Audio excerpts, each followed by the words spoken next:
வணக்கம் வணக்கம். ஓய்வேடு உலகை ஆளு அப்படின்ற நூலுடைய ஆசிரியர் மோனிஷா அவர்கள். இப்போ நீங்க ஒரு பெண் எழுத்தாளர் இல்லைங்களா? ஒரு பெண் எழுத்தாளரா ஃபேஸ் பண்ற சேலஞ்சஸ் என்னென்ன? ஏன்னா இது வந்து ஒரு காமனான விஷயம். பெண்கள் வந்து இப்பவும் இந்த 2025லயுமே நிறைய சேலஞ்சஸ் ஃபேஸ் பண்றாங்க ஒவ்வொரு விஷயத்திலையும். ஒரு பெண் எழுத்தாளரா உங்களுடைய கருத்துக்கள் நான் தெரிஞ்சுக்கணும்னு நினைக்கிறேன். தேங்க்ஸ்ங்க. இப்போ பெண் எழுத்தாளர் இல்ல, பெண்ணா இருந்தாலே சேலஞ்ச் நிறைய சேலஞ்சஸ் இருக்கும் தான். எல்லாமே சமாளிக்கணும். ஒரு வீட்டை பாத்துக்கல அப்படின்னா ஏன் வீட்டை பாத்துக்காம நீ என்ன பண்ற? சரி, நம்ம ஏதாவது பண்ணலாம் அப்படின்னு ஆரம்பிச்சா குழந்தைங்க இருக்கு, அவங்கள விட்டுட்டு நீ என்ன பண்ற? சரி, புருஷன்கிட்டயாவது நம்ம வந்து அவங்களுடைய கணவர்கிட்டயாவது நம்ம வந்து நான் ஏதாவது பண்ணட்டுமா அப்படின்னு அவங்க ஒரு ஏக்கத்துல தாங்க கேக்குறாங்க. பண்ணுன்னு சொல்ற கணவர்கள் இங்க நிறைய பேர் இருக்கிறது இல்ல, இருக்காங்க. சிலர் வந்து இன்னமும் இந்த காலகட்டத்திலையும் பெண்களை வந்து முடக்கிறதுக்கு தான் மேக்சிமம் பேர் ட்ரை பண்ணிட்டு இருக்காங்க. அது எப்படின்னு எனக்கு தெரியல. ஒரு ஆண் ஜெயிச்சா கஷ்டப்பட்டு முன்னேறி வந்துட்டாங்க.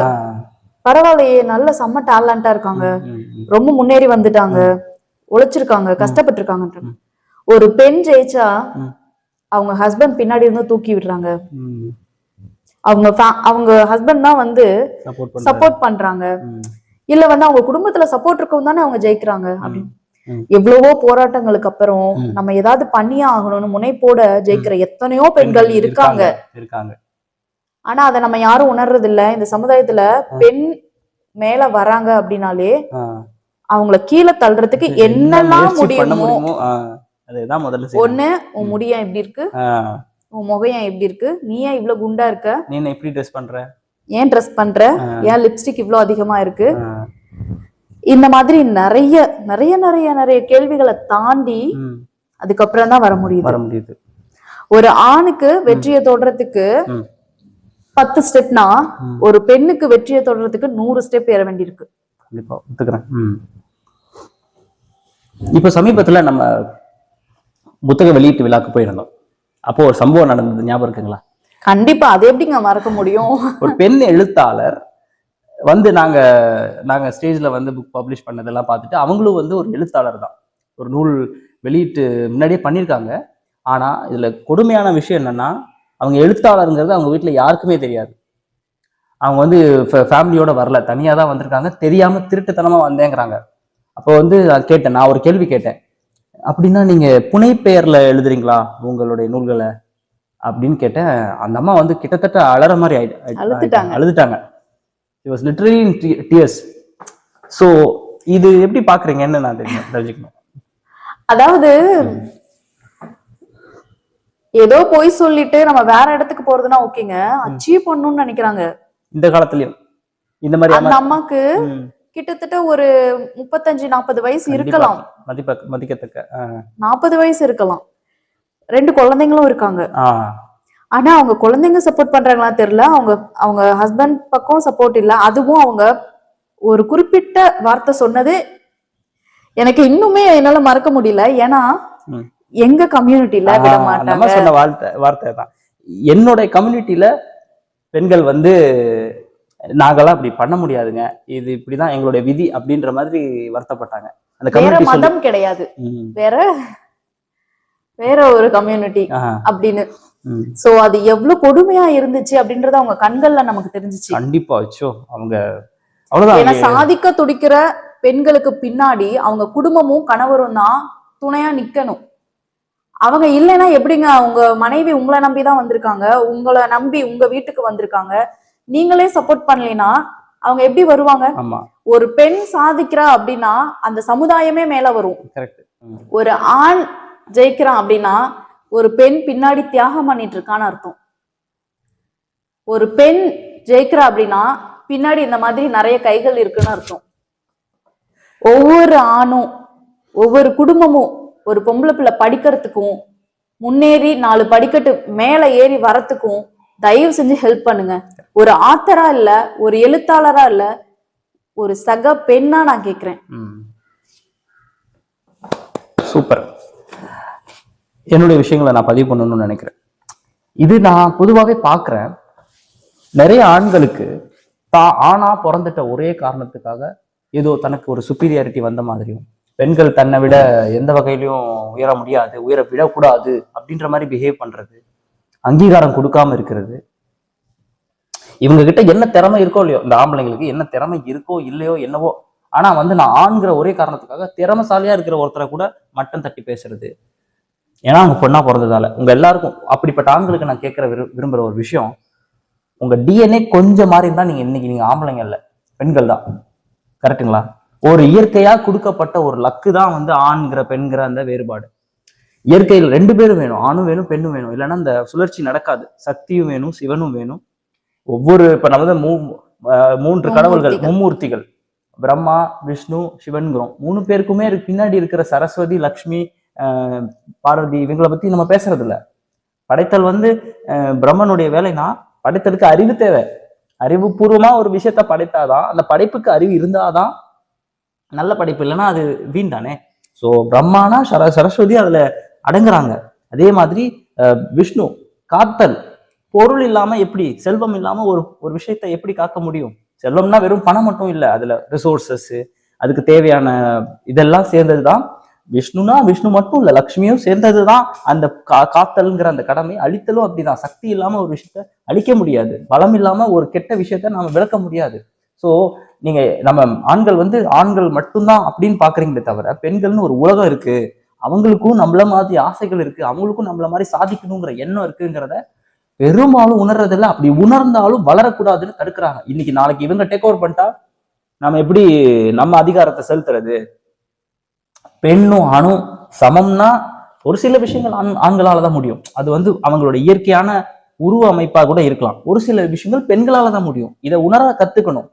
டிஃபரன்சஸை வந்து புரிஞ்சுக்க கத்துக்கணும். 2 பேரும் இருந்தாதான் வாழ்க்கை நல்லா இருக்கும். 2 பேருமே ஒத்துழைச்சு செயல்பட்டா மட்டும்தான். அதாவது பெண் தான் உயர்வு, ஆண் தான் உயர்வு அப்படின்றது இல்ல. ஆணால எது செய்ய முடியலையோ அதை செய்யதான் பெண் இருக்காங்க, பெண்ணால எது செய்ய முடியலையோ அதை செய்யதான் ஆண் இருக்காங்க. 2 பேரும் இணைஞ்சு செயல்படும் போதுதான் நம்ம பின்னாடி வர தலைமுறைய, பிற்கால தலைமுறைய நல்ல சிறந்த தலைமுறையா நம்ம உருவாக்க முடியும். ஒருத்தரோட யோசனையை வச்சுட்டு நம்ம ஒண்ணும் பண்ண முடியாது. ஒரு ஆணால இவ்வளவுதான் யோசிக்க முடியும்ன்றது இருக்கு. ரொம்ப நுணுக்கமான வேலைகளை பெண்ணால செய்ய முடியும்ன்றது இருக்கு. அதே மாதிரி ரொம்ப பலமான விஷயங்களை பெண்களும் பண்றாங்க. ஆனா ஆண் அதுக்காகவே பண்ண மாதிரி, ஆமா அந்த மாதிரி. சோ நம்ம இவங்க பெருசு அவங்க பெருசுன்னு அடிச்சுக்கணும்னு எந்த அவசியமும் இல்லை. ஒருத்தர் முன்னேறதுக்கு ஹெல்ப் பண்ணா போதும், அவங்க முன்னேறி வந்துருவாங்க. முன்னேற ஹெல்ப் பண்ணலைனாலும் பரவாயில்ல, தடுக்காதீங்க. ஆமா, தடுக்கவே வேணாம். நீங்க சுதந்திரம், யாருக்கும் பெண் சுதந்திரன்ற ஒரு விஷயம் இல்லை. யாரும் வந்து யாருக்கும் சுதந்திரம் கொடுக்கறது இல்லை. அவங்க சுதந்திரத்தை கெடுக்காதீங்க. அவங்க ஆல்ரெடி சுதந்திரத்தோட தான் இருக்காங்க, அதை வந்து அழிச்சிடாதீங்க. இப்ப என்னுடைய துறையிலேயே சமீபத்துல யுனைடெட் நேஷன்ஸ், அதோட IMO, இன்டர்நேஷனல் மேரிடைம் ஆர்கனைசேஷன், இந்தியாவுடைய கவர்மெண்ட்டும் சரி, 12% அடுத்த 20 வருஷத்துல 10 வருஷத்துல பெண்களுடைய இன்வால்மெண்ட் மெரைன் ஃபீல்ட்ல இருக்கணும்.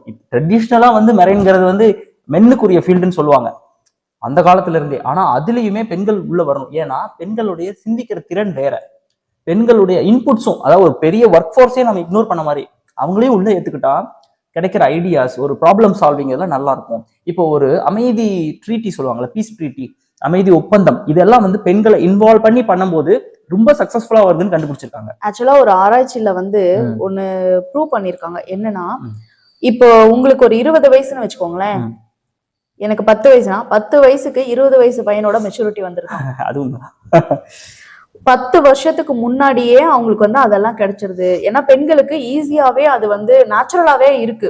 இந்த வீடியோ உருவாறதுக்கு முக்கிய காரணம் அந்த கண்ணீர் தாங்க. ஏன்னா ஒரு சாதிக்கணும்னு துடிக்கிற ஒரு பெண்ணை தடை போடுறது எவ்வளவு பெரிய பாவம் தெரியுங்களா?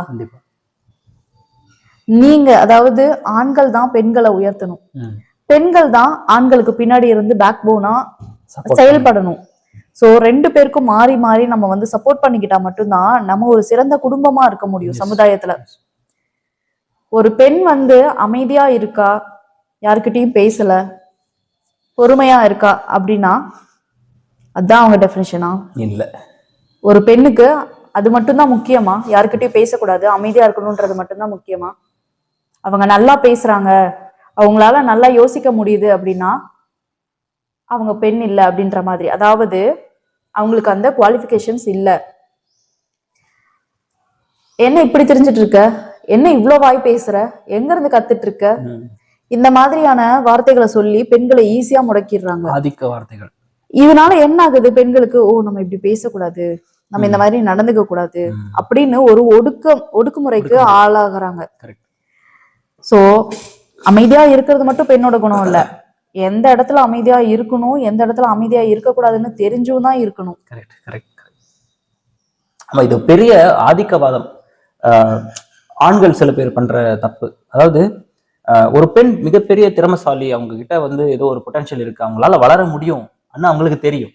ஆனா நான் ஆண், நான் பெரிய இவன் அப்படின்ற ஒரு போலியான ஒரு நம்பிக்கை தான். அப்படி ஒண்ணு இல்லை. ஆண் இல்லாம பெண் செயல்பட முடியாது, பெண் இல்லாம ஆண் செயல்பட முடியாது.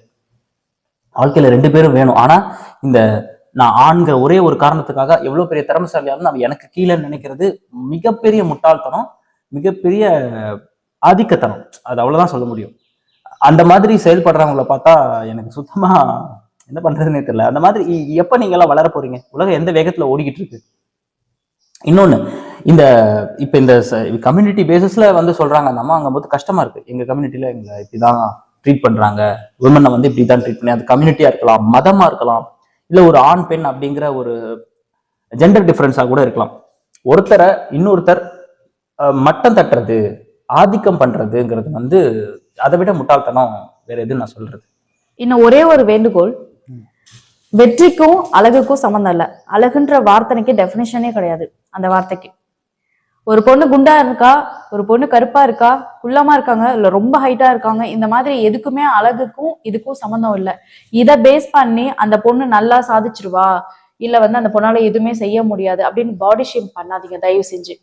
ஒரு பொண்ணுக்கு ஆணுக்கும் பொருந்தும், ஆண்களுக்கும் பொருந்தும். இந்த பாடி ஷேமிங்கால ஒருத்தர் இப்படி இருக்காங்க அப்படி இருக்காங்கன்னு அதை வச்சு அவங்களோட சக்சஸை டிட்டர்மைன் பண்றது சரியான விஷயம் இல்லை. ஆமா, என்ன பார்க்க இப்படி இருக்காங்க, இவங்களா இந்த புக் எழுதுனாங்க, பார்க்க இப்படி இருக்காங்க, இவங்களா ஒரு பேச்சாளர் இப்படின்றது இல்ல. ஸ்டீஃபன் ஹாக்கின்ஸ் எப்படி இருந்தாரு? கரெக்ட். சோ உருவத்துக்கும் திறமைக்கும் சம்பந்தம் இல்லை. ஒருத்தவங்க நல்லா பேசுறாங்க, சிந்திக்கிறாங்க அப்படின்னா அதை முடக்காதீங்க. இந்த வீடியோ பாக்குறவங்களுக்கு யாருக்காவது ஏன் பெண் வந்து இவ்வளவு உயர்றாங்க, ஆண் வந்து இப்படி அப்படின்னு சொல்லி யாருக்காவது மனசு கஷ்டப்பட்டுச்சுன்னா தயவு செஞ்சு தப்பா எடுத்துக்காதீங்க. நீங்க ஏதோ பெரிய தப்பு பண்ணிட்டு இருக்கீங்கன்னு அர்த்தம். சாரி. ஏன்னா ஒரு பெண் முன்னேறணும் அப்படின்றது ரொம்ப முக்கியம். அப்பதான் நீங்க நினைக்கிற கம்யூனிட்டியா இருக்கட்டும், மதமா இருக்கட்டும், எந்த ஒரு பிசினஸா இருக்கட்டும், பெண் இல்லாத தொழில் பெருசா முன்னேறதா இல்லை. எந்த இடத்துல பெண்ணோட ஆதிக்கம் நிறைய இருக்கோ அந்த இடத்துல கண்டிப்பா முன்னேற்றம்ன்றது அதிகமா இருக்கும். அக்செப்டட். Personal life. நன்றி. தேங்க்யூ. தேங்க்யூ.